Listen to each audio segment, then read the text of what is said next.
ದೇವರ ನಾಮಕ್ಕೆ ಸ್ತೋತ್ರವಾಗಲಿ. Wish you all a happy and merry Christmas. Rays of faith ಎಂಬ ಯೂಟ್ಯೂಬ್ ಚಾನಲ್ಗೆ ನಿಮ್ಮೆಲ್ಲರನ್ನು ಪ್ರೀತಿಯಿಂದ ಸ್ವಾಗತಿಸುತ್ತೇನೆ.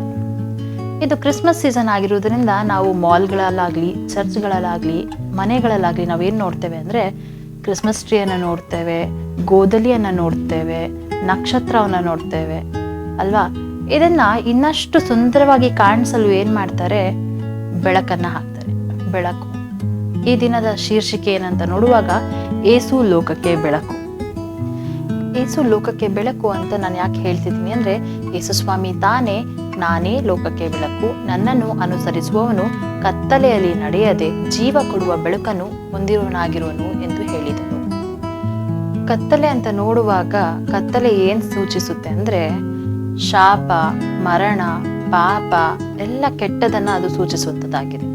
ಅದೇ ನಾವು ಬೆಳಕು ಅಂತ ನೋಡುವಾಗ ಬೆಳಕಲ್ಲಿ ಆನಂದ ಇರುವಂಥದ್ದಾಗಿದೆ, ಸುಖ, ಶಾಂತಿ, ನೆಮ್ಮದಿ ಇರುವಂಥದ್ದಾಗಿದೆ. ನಮ್ಮ ಜೀವಿತ ನೋಡುವಾಗ ಬರುಡಾಗಿತ್ತು, ಕತ್ತಲೆಯ ಒಂದು ಜೀವಿತವಾಗಿತ್ತು. ನಮ್ಮಲ್ಲಿ ಅನೇಕ ಥರವಾದ ದುಃಖ, ಸಂಕಟ, ಪಾಪ ಇದೆಲ್ಲದಿಂದ ನಾವು ತುಂಬಿದವರಾಗಿ ನಾವು ತುಂಬಾನೇ ಬಿದ್ದಂಥ ಸ್ಥಿತಿಯಲ್ಲಿದ್ದೆವು. ಆದರೆ ನಮಗೆ ಸಹಾಯ ಮಾಡಲಿಕ್ಕೆ ಅಂತ ಯೇಸುಸ್ವಾಮಿ ನಮಗೋಸ್ಕರ ಈ ಲೋಕಕ್ಕೆ ಬೆಳಕಿನ ರೂಪದಲ್ಲಿ ಯೇಸುಸ್ವಾಮಿ ಬಂದರು. ಬೆಳಕಿನ ರೂಪದಲ್ಲಿ ಅಂತ ನೋಡುವಾಗ ಆತನು ನಮಗೋಸ್ಕರ 2000 ವರ್ಷದ ಹಿಂದೆ ಬೆತ್ಲೆಹೇಮ್ ಎಂಬ ಊರಿನಲ್ಲಿ ನಮಗಾಗಿ ಒಂದು ಗೋದಲಿಯಲ್ಲಿ ಯೇಸುಸ್ವಾಮಿ ಜನಿಸಿದ್ದನ್ನು ನಾವು ನೋಡ್ತೇವೆ. ಯೋಹಾನ 3:16 ನೋಡ್ತೇವೆ, ದೇವರು ಲೋಕದ ಮೇಲೆ ಎಷ್ಟೋ ಪ್ರೀತಿಯನ್ನಿಟ್ಟು ತನ್ನ ಒಬ್ಬನೇ ಮಗನನ್ನು ಕೊಟ್ಟನು, ಆತನನ್ನು ನಂಬುವ ಒಬ್ಬನಾದರೂ ನಾಶವಾಗದೆ ಎಲ್ಲರೂ ನಿತ್ಯ ಜೀವವನ್ನು ಪಡೆಯಬೇಕೆಂದು ಆತನನ್ನು ಕೊಟ್ಟನು ಅಂತ ನಾವು ನೋಡ್ತೇವೆ.